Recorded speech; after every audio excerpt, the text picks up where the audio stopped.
മലബാർ സഭയുടെ 32ാമത് സിനഡിന്റെ 3ാം സമ്മേളനത്തോട് അനുബന്ധിച്ചുള്ള സിനഡാനന്തര സർക്കുലർ പുറത്തിറങ്ങി. മുല്ലപ്പെരിയാർ, ജെ.ബി. കോശി കമ്മീഷൻ, വയനാട് ഉരുൾപൊട്ടൽ, ഏകീകൃത കുർബാന എന്നീ വിഷയങ്ങളിലാണ് ഈ സർക്കുലർ ശ്രദ്ധ പതിപ്പിച്ചിരിക്കുന്നത്. വയനാട്ടിലും വിലങ്ങാടും സംഭവിച്ച സമാനതകളില്ലാത്ത പ്രകൃതി ദുരന്തത്തിൽ ദുരന്തബാധിതരെ പുനരധിവസിപ്പിക്കുവാനുള്ള സംരംഭത്തിൽ സഭയുടെ സമ്പൂർണമായ സഹകരണം ഉറപ്പുവരുത്തിയിട്ടുണ്ടെന്നും വിവിധ സംസ്ഥാനങ്ങളിലെ കത്തോലിക്ക മെത്രാൻ സമിതികളുടെ സഹകരണത്തോടെ ഭവനങ്ങൾ നിർമ്മിച്ചു നൽകുവാനും ഭൂരഹിതരായവർക്ക് ഭവന നിർമ്മാണത്തിനാവശ്യമായ ഭൂമി സൗജന്യമായി വിട്ടു നൽകുവാനുമുള്ള സഭയുടെ സന്നദ്ധത ഉത്തരവാദിത്തപ്പെട്ടവരെ ഇതിനോടകം അറിയിച്ചിട്ടുണ്ടെന്നും സർക്കുലറിൽ വ്യക്തമാക്കിയിട്ടുണ്ട്.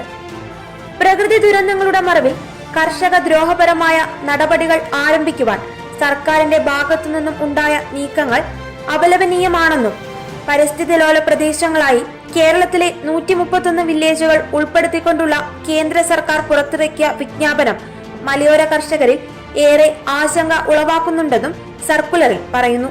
മുല്ലപ്പെരിയാർ ഡാമിന്റെ കാലപ്പഴക്കം മൂലമുള്ള ദുർബലാവസ്ഥ കേരളത്തിന്റെ 1/3 ഭാഗത്തിന് നാശം വരുത്തുവാൻ പര്യാപ്തമായ ഭീഷണിയായി വളർന്നിട്ടുണ്ടെന്നും തമിഴ്നാടിന് വെള്ളവും കേരളത്തിന് സുരക്ഷിതത്വവും എന്ന നിലപാടിൽ ഉറച്ചുനിന്നുകൊണ്ട് ജനങ്ങളുടെ ആശങ്ക അകറ്റാനുള്ള സത്വര നടപടികൾ സർക്കാരിന്റെ ഭാഗത്തുനിന്ന് ഉണ്ടാകണമെന്നും സിനഡാനന്തര സർക്കുലറിൽ പറയുന്നു.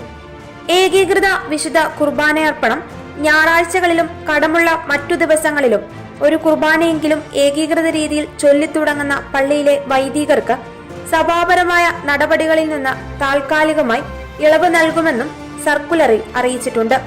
ഏകീകൃത കുർബാനയർപ്പണം അതിരൂപത മുഴുവനിലും നടപ്പാക്കാനായി ബോധവൽക്കരണത്തിന് വേണ്ടിയുള്ള സാവകാശമായിട്ടാണ് ഈ ഇളവ് നൽകിയിട്ടുള്ളത്. ഈ നിർദ്ദേശം 100-ലധികം പള്ളികളിൽ നടപ്പിലാക്കിയെങ്കിലും അതിരൂപതയിലെ മറ്റു പള്ളികൾ ഇക്കാര്യത്തിൽ പുലർത്തുന്ന വൈമുഖ്യത്തെ യാതൊരു വിധത്തിലും നീതീകരിക്കാനാവില്ല.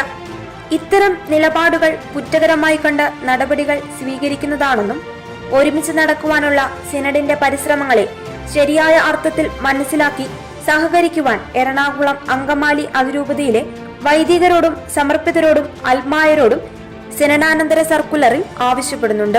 ന്യൂനപക്ഷമായ ക്രൈസ്തവരുടെ പിന്നോക്കാവസ്ഥ പഠിക്കുവാൻ നിയോഗിക്കപ്പെട്ട ജസ്റ്റിസ് ജെ.ബി. കോശി കമ്മീഷന്റെ റിപ്പോർട്ട് പ്രസിദ്ധീകരിക്കുവാനോ നിർദ്ദേശങ്ങൾ നടപ്പിലാക്കുവാനോ സർക്കാർ നാളിതുവരെ യാതൊന്നും ചെയ്തിട്ടില്ല എന്ന സത്യം ക്രൈസ്തവ സമൂഹത്തെ ഏറെ വേദനിപ്പിക്കുന്നുണ്ടെന്നും ഇക്കാര്യത്തിൽ സുതാര്യവും നീതിപൂർവകവുമായ ഇടപെടൽ സർക്കാരിന്റെ ഭാഗത്തുനിന്ന് ഉണ്ടാകണമെന്നും സർക്കുലറിൽ വ്യക്തമാക്കുന്നു.